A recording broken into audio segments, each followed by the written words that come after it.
Why didn't you call? I'm sorry. I didn't know it was so late. Tyler and I were talking. That boy is irresponsible. No, Mama, it's not his fault.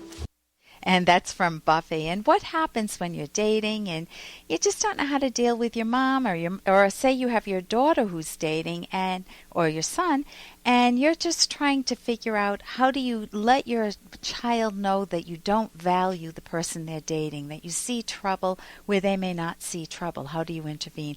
That's one of the many questions you can ask me. I'm Dr. Ellen Kenner, and you're listening to The Rational Basis of Happiness. I'm a clinical psychologist. And right before the break, we were talking with Cody. Cody, are you still there? Yes, I'm still there. Yeah.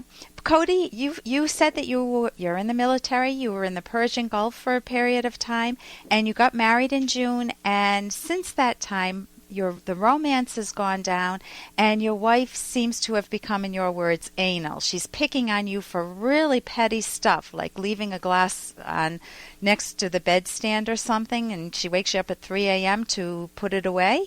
Yes, ma'am. And so you're trying to figure out what's going on. Can you give me one more example of something that she does that just irritates you and just doesn't make sense on the surface? Right off the top of my head, probably whenever there's like, wow, my mind just went completely blank. Okay. Okay, but she does things along that line, right? Yes.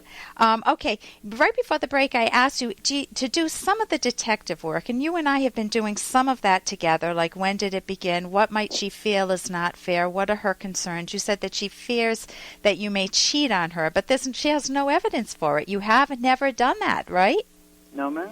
And you don't have a history of having done that in other relationships. No, ma'am. And she, you think, has a clean slate. She hasn't cheated on you, or she isn't thinking of cheating on you?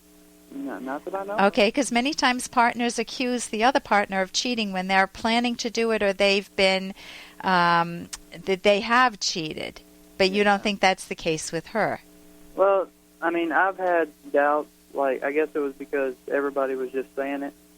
But whenever I was overseas, all of my friends were like, all the guys that I was there with were always telling me that my fiance was back home and, was cheating on me. And at the time, they were just messing around, but I guess they didn't realize how big of an impact that it has once you hear it for so long. They told you that she was cheating on you? Yeah, just playing with me after, I always had pictures of her up on my locker and in my... so they were being cruel. They were like busting around, but that's a cruel type of busting around. Now, you said it had an effect on you? Yeah, after a while... Did you start accusing her? No, ma'am. I never accused her of it. I never really thought about it. And then whenever I got home, I seen pictures of her birthday party that they went on. And one of the guys that I know, and she knew all through her college years, she was sitting on his lap, and he had his arm around her. Okay, and so how did that affect your relationship with her? Well, I never really said anything about it. I asked her one time, I was like, well, did you and Stephen, do anything while I was gone? And she said, no, I've never done anything with Stephen. So I left it at that. I believe her. I trust her 100%. Okay. It's just that thought, that's always in the back of my mind. Well, could she have done it and just be lying to me about it? Okay, so you don't trust her 100%. There is a question mark there for you. Yeah, a little bit. And what would be the harm in just talking with her and saying, the guys were busting me about you cheating, and I just blew it off because I knew that wasn't the case. But when I saw this particular picture, it raised the question. It raised it, and I haven't been able to dismiss it. Help me understand what went on that night. That would probably help. Okay, just to draw it out rather than to just try to bury it, because if you bury it, it remains an unanswered question, and you never want an unanswered question in a romantic relationship. So the skill is to draw her out. Notice I didn't attack her. And if she did cheat, that may be one of the reasons she's picking on you. Because when people feel guilty, they act real bizarre. They act strange. And That's so strange. and sometimes they accuse the other person of doing precisely what they've done. I've seen that many times in therapy when couples come in and, oh, she's cheating on me or he's cheating on me, and then it finds out that the person accusing is the one that has cheated or has been thinking about cheating. And Yes. that's why it comes to the forefront.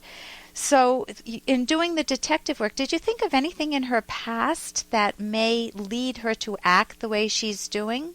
Well, I know that she was cheated on in high school. Okay. And also, like we have the internet, Yeah. and I have friends from that. I grew up in a really small town, and she grew up in a really big town. Mm-hmm. And in a small town, you know everybody, Yeah.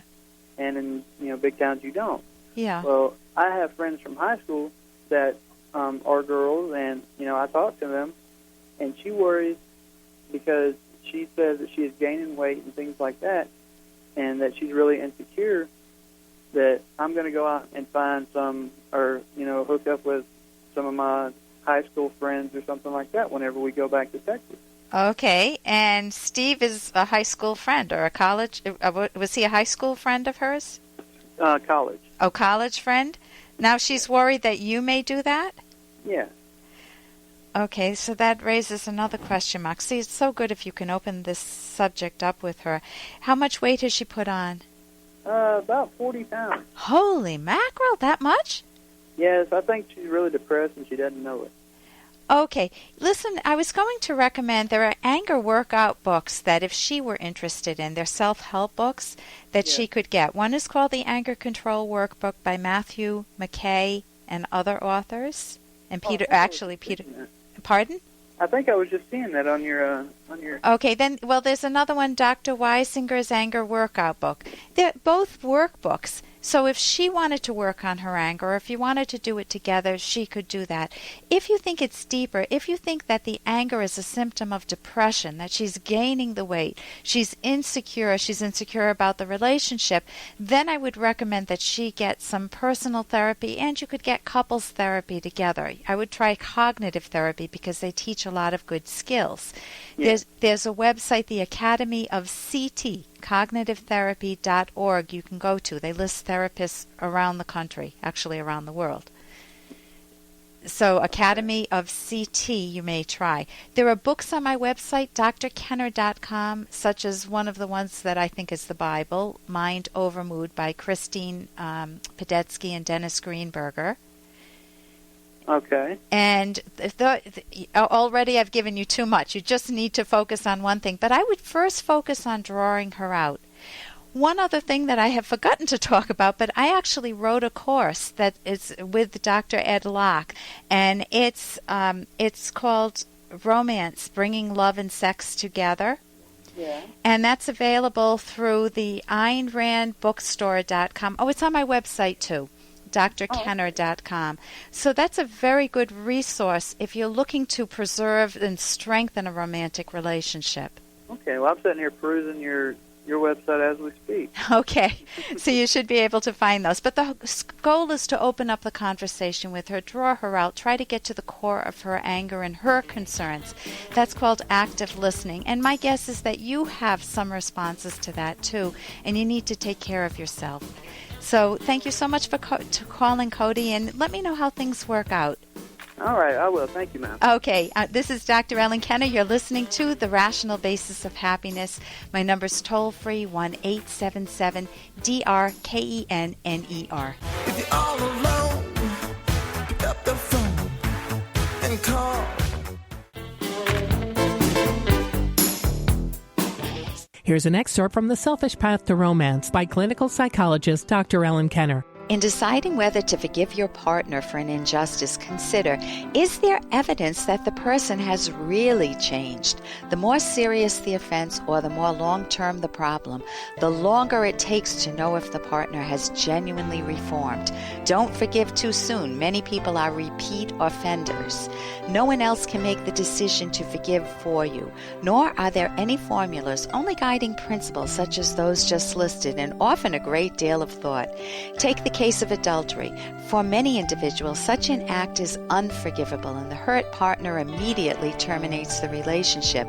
To others, it might signal that something is very wrong with the relationship, and the response would be to uncover the causes and decide whether the partnership can or should be repaired. You can download Chapter 1 for free by going to drkenner.com, and you can buy the book at amazon.com.